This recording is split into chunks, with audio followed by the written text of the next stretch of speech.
Un saludo afectuoso una vez más en el nombre del Señor, esperando que cada uno de ustedes se encuentre con la bendición de nuestro Dios, que cada actividad que se realicen sea bajo la dirección de el Espíritu Santo y que podamos en cada cosa que nosotros realicemos tener claro el panorama de quiénes somos y sobre todo tener clara esa idea de que somos hijos de Dios en todo sitio donde estamos.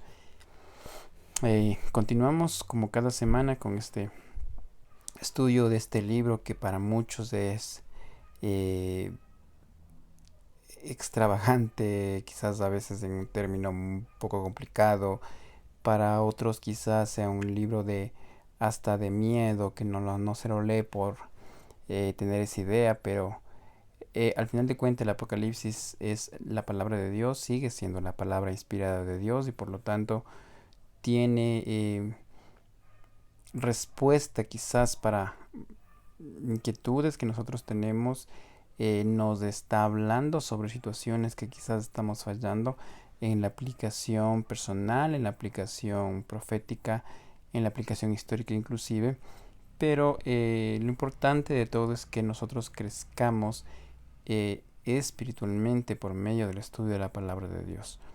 Estamos ya varias semanas con este capítulo 13, 4 semanas para ser más exacto. Estamos ahora llegando a la quinta semana en que trataremos este capítulo que nos ha traído diversas cosas, ¿no? Un par de personajes importantes, unos personajes secundarios, pero lo importante es que tengamos claro quiénes son estos personajes. Lo básico está en la bestia que sale del mar y la bestia que sale de la tierra. Hasta el versículo 10 vimos el primer personaje, aquel que sale de entre la multitud, de entre la confusión de la gente, es el anticristo.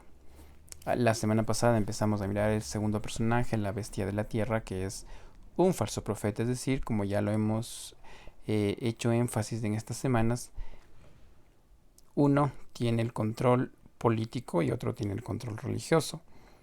Quizás bajo la dirección del Espíritu Santo tendremos una semana más para tratar este capítulo 13, pero hay que tener claro que todo este proceso que estamos viendo se lo desarrollará en el momento, en el tiempo en que la iglesia ya no esté, es decir, será evitado, o más que evitado, será por el amor de Dios, por la intervención divina, que aquella persona que aceptó en algún momento de su vida a Jesús como su Salvador, que vivió una vida cristiana agradable, esta persona, estas personas estarán exentas de mirar a estos personajes, porque serán personajes para el tiempo de la tribulación. Recordemos, ya varias veces lo hemos detallado esto, ¿no? Pero ¿cuáles son las características, no? Que el anticristo, el primer personaje, la bestia del mar, quiere parecerse en todo a Jesús, inclusive simula una resurrección, una muerte y una resurrección, simula tener poderes, realizar milagros, realizar diferentes actividades que Jesús les hizo.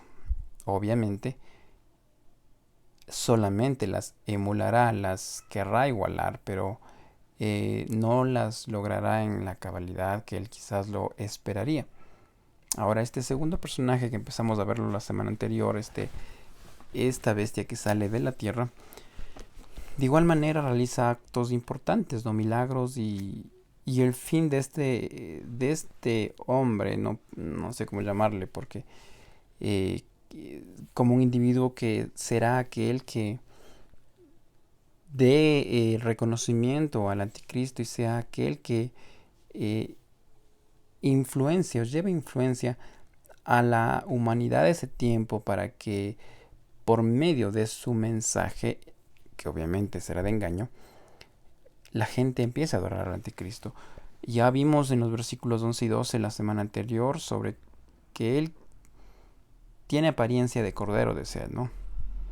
Pero hablaba como un dragón. Es decir, por más de que quería mostrarse correctamente en su doctrina correctamente en su enseñanza, al final de cuentas, cada palabra que este individuo hablará será engaño, será confusión y será descrédito al nombre de Dios y al nombre de Cristo. O sea, ese es el fin. Al final de cuentas, eso es lo que quiere buscar en este tiempo Satanás. Tener dos personajes muy influyentes, en este caso en el aspecto político, alguien que gobernará el mundo en su totalidad sin que haya impedimento de nadie, y por el otro lado, algo que ha dominado por años, por siglos, o ha sujetado también a la humanidad, es la religión. Porque en sí la religión, a partir de que empezó a ganar poder en la Edad Media, ha puesto muchos emperadores, ha quitado muchos reyes, ha puesto gobernantes, ha dirigido los destinos de varios países, y hasta la actualidad la religión se ha convertido en sinónimo de poder. Sí, en ese sentido, así, porque alguien que está atrás de un atril, de un púlpito, está atrás de una enseñanza, tiene mucho poder en cualquier sentido. Y estoy hablando de religión en todo ámbito, no solamente en aquellos que profesan la Biblia, sino en aquellos que profesan otros credos. La religión ha dominado y ha subyugado a muchas personas y las ha hecho a muchas tontas, disculpando ese término, pero las ha hecho así, a no pensar por sí mismas, sino a pensar por otro, o que otro piense por ellos. Y esto es la religión, y esto es lo que hará este falso profeta. Convencer a la gente para que no piensen por ellos, sino que él darles pensando, y darles pensando con una solución que será aparentemente la mejor: adorar a alguien que está sobre el poder político. Entonces, siempre, cuando en la historia de la humanidad ha habido unión de la política y la religión, han habido muchos conflictos. Es quizás una fuente de autodestrucción de la humanidad cuando se junta la religión y la política. Hay muchos episodios, y quizás acá en nuestro país se empezó a diferenciar eso cuando vino la revolución liberal, cuando se instauró el laicismo en el Ecuador. Pero por obvias razones, cuando queremos mezclar lo uno con lo otro, es una mezcla explosiva. Y el hecho acá es que este engañador, este profeta engañador, como muchos de los que manejamos en este tiempo, son ya o fueron ya previstos o anunciados por el mismo Señor Jesús. Recordemos muchas palabras que el Señor dijo, ¿no? Vendrán muchos en mi nombre, dijo él. Y el problema será que mucha gente creerá, o más bien no creerá, sino que mucha gente ya está creyendo a los falsos profetas. Y quizás, así como veíamos la semana pasada de que Juan hablaba en su carta, en la primera carta decía él, que habrá muchos anticristos, y que quien niegue a Jesús, quien niega al Padre, es un anticristo o tendrá el espíritu del anticristo. Así también hay muchos espíritus de profecía errónea, equivocada o deslindada de la realidad. Así como habrá espíritus de anticristo, hoy hay también aquellos falsos profetas que aparentemente hablan de Dios, aparentemente dan una enseñanza bíblica, aparentemente tienen un templo cristiano, le ponen un nombre muy atractivo inclusive, pero tras de ello no está la enseñanza de la palabra de Dios. Y si no hay enseñanza de la palabra de Dios, por obvias razones, es una enseñanza humana, y esto es consecuencia de no tener una doctrina correcta. Ahora, nadie puede tampoco querer tener la verdad 100%. Nadie puede decir es que lo que yo digo es verdad, porque no es así. Si uno se remite a la palabra de Dios y tiene una interpretación correcta basada en el Espíritu Santo, podrá convencer, como dice la Biblia, a la gente de pecado, de justicia y de juicio. Pero caso contrario, si nosotros empezamos a enseñar o a hablar cosas que no provienen de la palabra de Dios, ahí viene la falsa enseñanza. Continuemos en Apocalipsis 13. Vamos a ver los versículos 13, 14 y 15. La semana pasada vimos el 11 y 12 de este falso profeta, pero a ver, aquí nos decía, para hacer una recapitulación de la idea, en el versículo 11 dice que una bestia que subía de la tierra con 2 cuernos semejantes a los de un cordero, pero que hablaba como un dragón. Ya lo hablamos hace un ratito eso. Versículo 12 nos dice que éste ejerce toda la autoridad de la primera bestia, en presencia de ella, y hace qué cosa, que la tierra y los moradores de la tierra adoren a la primera bestia, cuya herida mortal fue sanada. Ese es el fin de este profeta engañador. Llevar a que la gente adore al anticristo, que le reconozcan como alguien que en realidad tiene valía, alguien que es el enviado de Dios. Y adentrémonos en el versículo 13. También dice, hace grandes señales de tal manera que aún hace descender fuego del cielo a la tierra delante de los hombres. Hace señales, dice, e inclusive detalla algo importante. Hace descender fuego del cielo, dice, emulando, simulando lo que fue en un principio, en un tiempo, quizás alguien como el profeta Elías, que él, conocido comúnmente como el profeta de fuego, oraba u oró en aquel episodio en el Monte Carmelo, cuando había allí como 950 profetas entre los de Baal y de Acera, y él pasó todo un día allí con ellos, ¿no? Y ellos que se cortaban, que hacían una cosa, y nunca hubo fuego del cielo, hasta cuando Elías llegó, oró y descendió fuego del cielo que consumió todo el holocausto. Este mismo profeta, que cuando le fueron a buscar enviados del rey, hizo descender fuego del cielo. Este mismo profeta que cuando fue llevado al cielo, fue llevado en carruajes de fuego. Quieren simular a uno de los grandes profetas que tuvo la ley, o quizás uno de los principales profetas que tuvo la ley, Elías. Este falso profeta dice que tendrá estas acciones, dice que hará descender fuego del cielo en presencia de los moradores de la tierra. Ahora, esta expresión aquí, los moradores de la tierra, como está al final del capítulo 13, dice, hace descender fuego del cielo a la tierra delante de los hombres, de aquellos moradores que estén en ese tiempo, es decir, de aquellas personas que estarán viviendo en la tribulación. No habla aquí de iglesia, no habla aquí de salvación o de salvos, habla de aquellas personas que estarán caminando en ese tiempo de la tribulación, de la gran tribulación, que serán quizás testigos de un momento nefasto, de el momento más nefasto de la historia de la humanidad. Aquel momento en que el reino del mal tenga autoridad, porque se le otorgó esa autoridad, tenga autoridad por un tiempo. Exacto, muchos dicen ahora, ¿no? Nada, el infierno lo estamos yendo en la tierra. ¿Qué infierno me hablan? El infierno es lo que yo paso en mi vida, dicen muchos. Mira, si te contara lo que yo paso, lo que tengo, tantas broncas que me pasan. Esto es infierno, dicen muchos. Pues no. El infierno no será ni la millonésima parte de lo que nos pasa a nosotros. El tiempo de la tribulación también será un tiempo muy difícil. Claro que no será como el infierno propiamente, pero será un tiempo muy complicado. Un tiempo muy duro para aquellas personas que pasarán allí. Y más aún el segundo periodo del proceso de la tribulación, ¿no? Los 3,5 años últimos, en el que el anticristo ya gobierne. Será un tiempo, como ya lo estaremos viendo en los siguientes versículos, un tiempo terrorífico en realidad. Si nosotros pensamos de que cualquier episodio que ha tenido la humanidad, guerras mundiales, pandemias, persecuciones, holocaustos, etcétera, que han habido, ninguno de estos tiempos que hemos pasado como humanidad será comparable en el terror al tiempo que se pasará en esos 3,5 años de tribulación. ¿Por qué?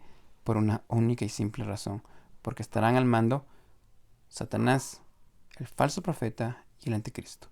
Mientras tanto, aquí no habrá iglesia, no habrá Espíritu Santo. La presencia del Señor o del Cordero estará en el trono mismo del Padre. Y aquí este tiempo se le dará la autoridad, como ya lo vimos, al anticristo, al falso profeta y a Satanás. Miremos, versículo 14. ¿Qué pasó luego de que se vio esta imagen o esta señal, ¿no? O este milagro de que descendió fuego del cielo? Dice,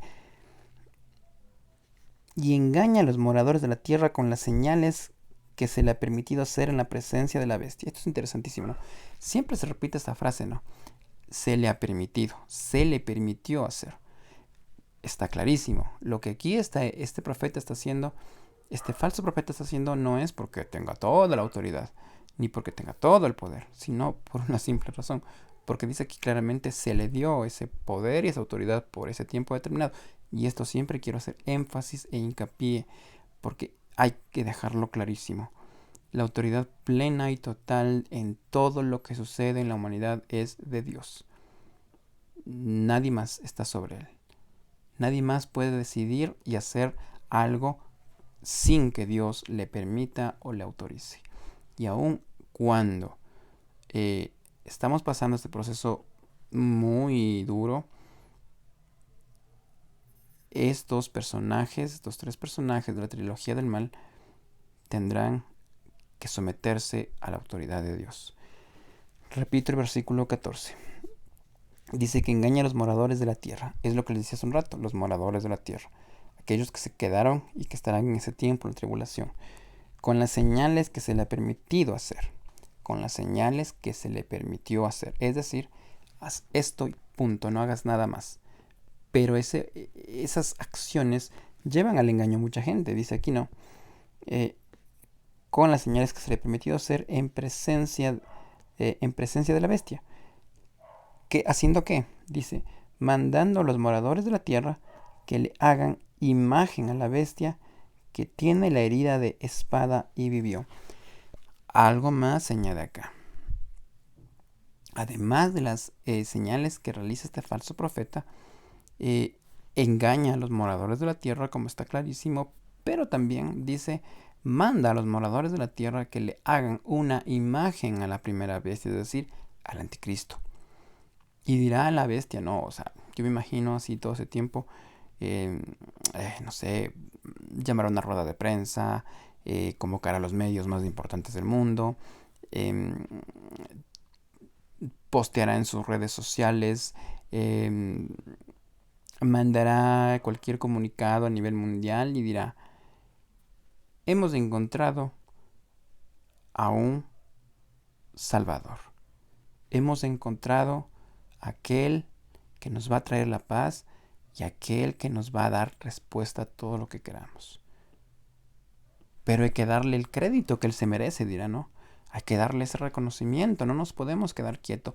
Hemos encontrado al Mesías. Hoy estamos viviendo en el tiempo del Mesías, dirá él. Pero hay que reconocerle. Tenemos que hacerle una imagen enorme que todo mundo lo vea. Tenemos que nosotros validar ese respaldo en adoración con algo que se note, que sea físico. Eso dirá este falso profeta. Y dice aquí que manda a hacer, manda a los moradores de la tierra a que le hagan imagen a la bestia que tiene la espada, la herida de espada y vivió. Él dirá, no, desen cuenta de esto. Tenemos a un Salvador que fue herido de muerte, pero que vivió, que resucitó. ¿Qué más pruebas queremos de que Él es el gobernador mundial? Dirá el falso profeta. ¿Qué más pruebas queremos nosotros de que Él en realidad es quien nos tiene que guiar? Hagámosle una imagen que se pueda ver en todo lado para que todos los moradores de la tierra le puedan adorar. Es interesantísimo esto, ¿no? Porque ahora la tecnología ayuda mucho para llegar a cada rincón de la tierra. Y quizás utilizarán toda la tecnología prevista para que todo el mundo pueda ver esa imagen. Todo el mundo se fije. Quizás será como aquellos lugares importantes que hoy tenemos en el mundo, ¿no? Que están día y noche monitoreados con cámaras de vigilancia por si acaso la delincuencia, por si acaso quieran robarse algo. Y algo así pasará con esta imagen, ¿no? Estará monitoreada todo el tiempo para que se transmita al mundo entero continuamente esa imagen, que la gente lo adore, porque sucederá algo más importante después de esto. Versículo 15. Y se le permitió, vuelve esa frase, nada está lejos de la autoridad de Dios. Y se hace siempre énfasis en esto, ¿no?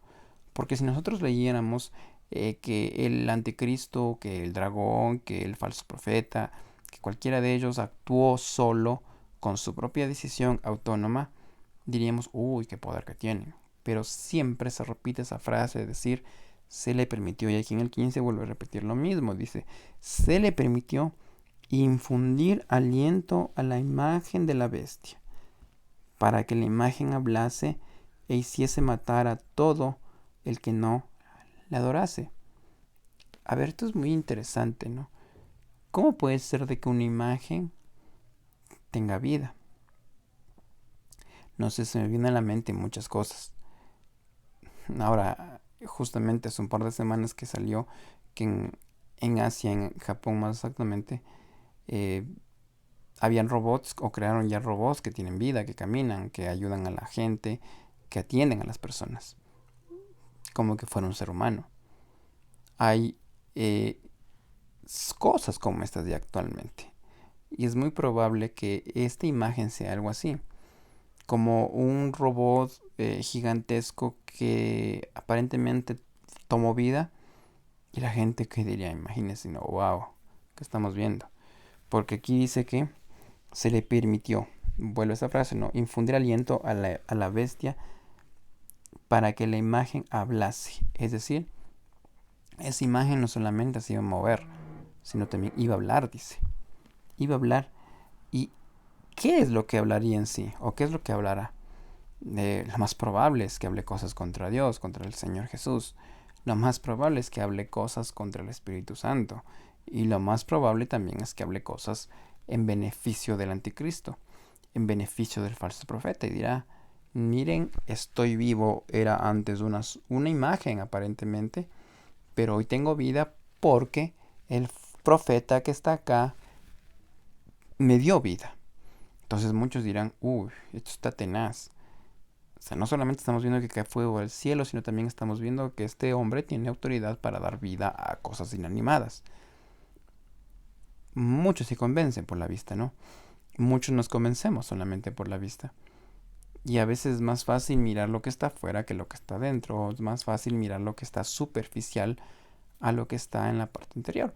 Y muchos se convencerán por lo que están viendo exteriormente, una imagen que empieza a tener vida.